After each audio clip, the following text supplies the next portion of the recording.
Well, we manifested a World Series hero back in LA. What's up, everybody? I'm Jim Rodriguez, and welcome to the Thursday here on Dodgers Latest. So happy that you're with us.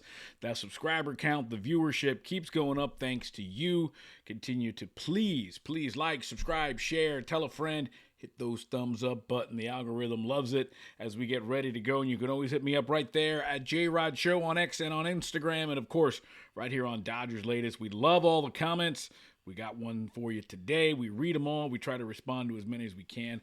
Love to have you part of the program. And yeah, the Dodgers late Wednesday, announced that they have re-signed Miguel Rojas. Yeah, that's right. The World Series hero is coming back. It's a one-year deal, $5.5 million. And for Rojas, who's going to be 37 years old in February, this will be the last dance. It'll be his last year in the major leagues as he's going to be set to retire. And the Dodgers have pretty much offered him a front office job at the end of his career. He'll join the team in terms of player development, player personnel, helping teams out. And that's sort of been his role. A lot of people will say he was a big mentor toward Mookie Betts when Mookie wanted to make the decision to come over to the shortstop role. Of course, Miguel played second, short, third for the Dodgers, actually was a finalist for the utility Gold Glove in the National League this year, but of course will forever be known as maybe the greatest ninth inning in World Series history. In the top of the ninth of Game 7, he hits a home run off Jeff Hoffman to tie the game. And in the bottom of the ninth, as a second baseman, stumbling, bumbling, staggering, throws out Isaiah Kiner-Falefa at home plate to keep the game tied, force the game to go into extra innings. And Miguel Rojas, I mean, literally, that home run, you talk about bringing the Dodgers out of the crypt, snatching defeat from the jaws of victory. That's, snatching victory from the jaws of defeat, whatever you want to say it. Miguel Rojas absolutely resuscitated the Dodgers in the ninth inning in Toronto. And some people will tell you, I've heard it read, I've heard it said, I've read it, that it's the greatest home run in Dodger history. Well, I think Kirk Gibson, Freddie Freeman, but definitely top three, definitely top five, Miguel Rojas, that home run in the ninth inning. Just that ninth inning, it pretty much encompassed what Miguel Rojas is, right? Hadn't played, started game 6 and 7 for the Dodgers, right? Hadn't played in a month, hadn't had a hit in a month. Comes up and hits that home run off Jeff Hoffman, their closer in the ninth inning, and then makes that great play at second base. He's a mentor on the team. You can't say enough about, he is the classic, when you're ready, you don't have to get ready. I tell that to my kids all the time. Stay ready so you don't have to get ready. And that was Miguel Rojas. And, we gave him a lot of crap for the Van Cleef and Arpels, the necklaces, the bracelets. But I'll tell you what, he's done more business for them, more business for the Dodgers. And good to see that he's coming back on a one-year deal. And he fills a big hole at second base. We were talking about how second base is a bit of a freaking black hole for the Dodgers right now, with Tommy Edman and Hussein Kim set to sort of platoon around there. But Miguel Rojas gives him some veteran leadership, a huge platoon situation, playing short, playing third, and just his presence in the clubhouse. I've said it before, I think Miguel Rojas will be a manager someday, could manage the Dodgers someday. Remember, Dave Roberts said he may call it a career after 2029, and Miguel, good to see that he's going to stay in the game after he retires, after the 26th season, and go into player development. Obviously, he's Venezuelan, obviously speaks Spanish. We've seen him give advice to Ohtani, so the language of baseball is universal, and we'd love to see one of the good guys, Miguel Rojas, back with the Dodgers for his final season. Signs a one-year deal, $5.5 million. Good for Miggy, good for the Dodgers, as they've got another manager, another coach in the clubhouse. Because as I saw it read before, it's one thing for a manager or a coach to tell you how to play. An ex-player. That's one thing. It's another thing for a current player. A guy who's doing it, who's shoulder to shoulder with you in the batting cage, in the clubhouse, on the field. It's another thing when that person tries to tell you how to do the game.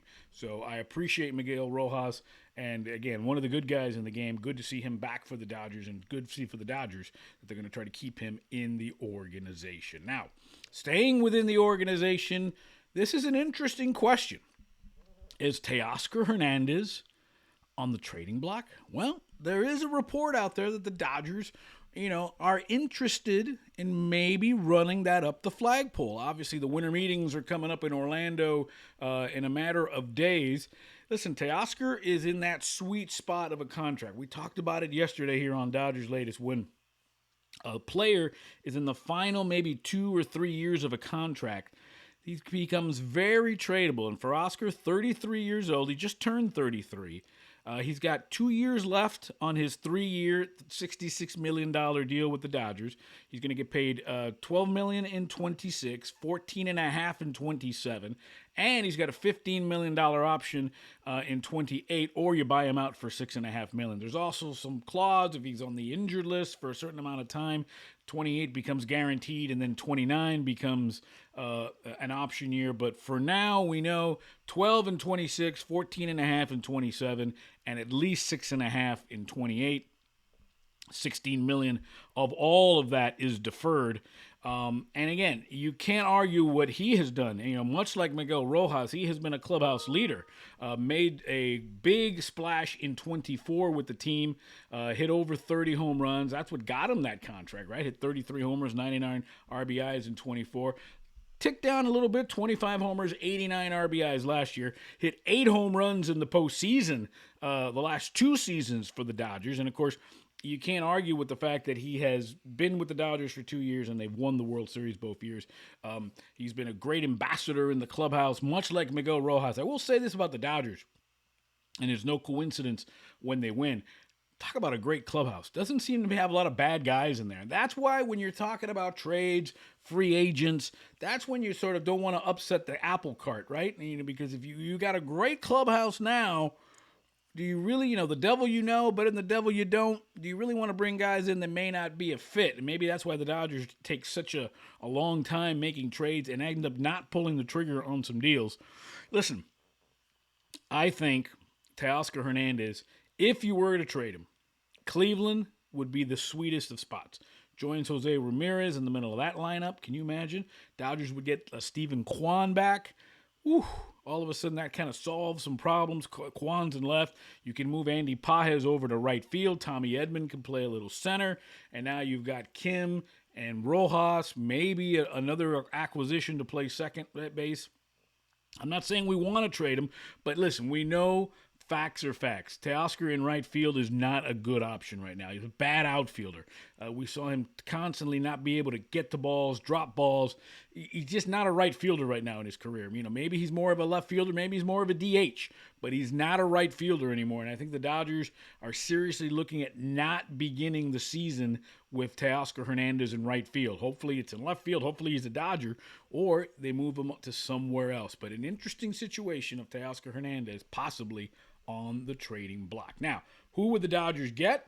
Who are the Dodgers looking for? Well, we talked about this name during the trading deadline, and that's Brendan Donovan of the Cardinals. And all of a sudden, he is on the Dodgers' radar. Listen, the Cardinals are in total of fire sale mode. They've also talked about Lars Nootbaar, who's on the Japanese baseball team. He was born in Japan, American born in Japan. He was Shohei Ohtani's teammate for Team Japan in the World Baseball Classic. But let's focus on Nootbaar. Let's focus on Donovan. He could play second. He could play short. He could play left field. He actually won a Gold Glove in 2022. Got a little pop. Hit 40 homers the last 4 years, so he's averages about 10 homers a year. Hit 287 with 10 bombs, 50 RBIs last year in 118 games. The rumor that I've been hearing is that the Dodgers would flip Ha-Seong Kim to the Cardinals for Brendan Donovan. Donovan is under team control, meaning he can't become a free agent for the next 3 seasons. And that's gold. Just like a player that's under contract for a couple of years, like a Teoscar is attractive in a trade, so is acquiring a guy like a Brendan Donovan who can't become a free agent for multiple seasons. That's why we've talked about Jarren Duran. That's why we've talked about Stephen Kwan, who's under contract. And now Brendan Donovan can't become a free agent for 3 years. It's only arbitration. Made about $5 million last year. And again, he fits that kind of Dodger multi-positional Swiss Army knife. Again, left field, second base, shortstop. And maybe he could go in there with Rojas and Edman playing second base. Edman could play a little center field if the Dodgers end up moving Teoscar Hernandez, because Pages would go to right. Again, I don't think they would trade Teoscar. I don't think so, because he's such a good clubhouse guy, and I think he's still got some pop in that bat. But all of a sudden, acquiring a Brendan Donovan is really interesting, and it also answers the question of, do the Dodgers really think they have a future with Ha-Seong Kim? Again, he played about 70-some-odd games last year. Didn't really blossom, didn't really get a chance to play. You can only wonder why. The Dodgers felt that the game was too fast for him, and that's why he started the year in the minor leagues. And then eventually came up, played a little outfield in the minor leagues to try to find a spot on the big league roster. Ended up settling playing in the infield, but Brendan Donovan, that's an interesting situation. Left-handed bat, could play left field, could play every day for the Dodgers to fill that left field spot if all of a sudden the Durans and the Kwans fall through. So interesting situation as we head into Orlando for those winter meetings coming up in a couple of days for the Dodgers. And of course, we always want you to be part of the show. That's part of this program. You talk, we answer. And an interesting question coming up here, interesting statement coming up here. The Dodgers' MO has not been to jump in the mud wrestling with 20 other GMs.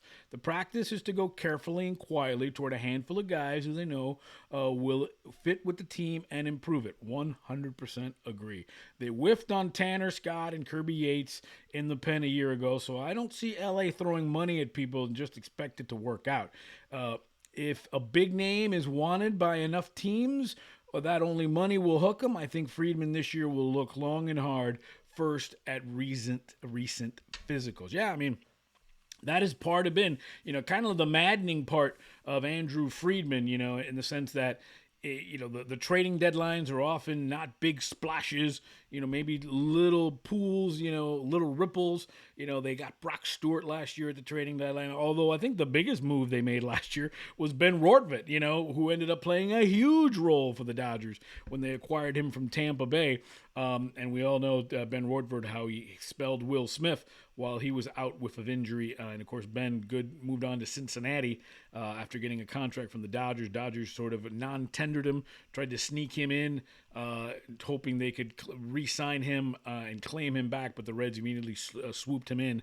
It was a roster shuffle spot more than anything else. Dodgers tried to be a little slick and got burned by the Reds, who picked him up, and the Reds got themselves a good guy there. So interesting situation. Lots to digest, lots to think about. Dodgers are not in a, they're not penny pinching. They're not in a position, but you can shed some salary like the Glasnows, like the Teoscar Hernandez. Interesting situation as the Dodgers are winging it to Central Florida for the start of the winter meetings. It starts December 7th in Orlando. Interesting to see where Kyle Tucker ends up, where Cody Bellinger ends up, and more of those, smaller deals. Everything that I've been reading, it's less free agency, more trade possibilities for the Dodgers to fill those spots at left field and at second base. Will it be Kwan? Will it be Duran? Will it be Brendan Donovan? Interesting situation. We know Miguel Rojas is back. That's great. And we hope Teoscar Hernandez finds a spot with the Dodgers, as he has been a huge contributor to these back-to-back World Championships. And you've been a big contributor to Dodgers Latest. Remember to be part of the show. Hit us up. Hit me up on X and on Instagram at JRodShow. And, of course, love the comments. Keep hitting the like button. Slam that like button. Share, subscribe. Tell a friend here on Dodgers Latest. I'm Jim Rodriguez. Weekend is almost here. Got some big plans? Well, the Dodgers hopefully are doing their homework. I'm Jim Rodriguez, and as always, it's time for Dodger Baseball.